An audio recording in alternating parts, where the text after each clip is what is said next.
সমন্বয়ক নামটা ধীরে ধীরে খুব ভয়ানক রূপ ধারণ করছে।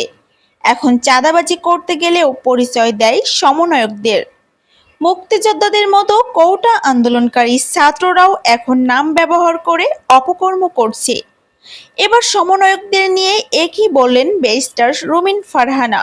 কোটা আন্দোলনের পর থেকে সমন্বয়করা সারা দেশে হিরো বনে গিয়েছে। তাদের হাতেই এখন পুরো বাংলাদেশ। সারা দেশে ন্যায় প্রতিষ্ঠার জন্য কাজ করছে সমন্বয়করা, কিন্তু তাদের মধ্যে কিছু অসাধু সমন্বয়করা করছে নানা অপকর্ম। চাঁদাবাজি, লুটপাট সবকিছুই করছে কিছু নামধারী সমন্বয়করা। আবার কেউ কেউ সমন্বয়কদের নাম ভাঙিয়ে নানা অপকর্ম করে যাচ্ছে। এবার সমন্বয়কদের নিয়ে মুখ খুলেছে ব্যারিস্টার রুমিন ফারহানা।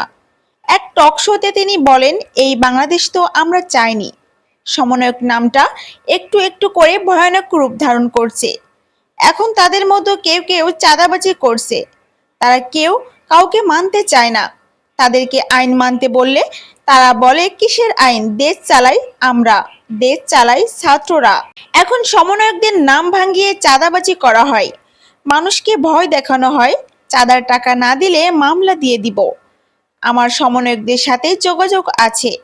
এখন ছাত্র আন্দোলনকারী ছাত্ররা আলাদা একটা পাওয়ারে আছে।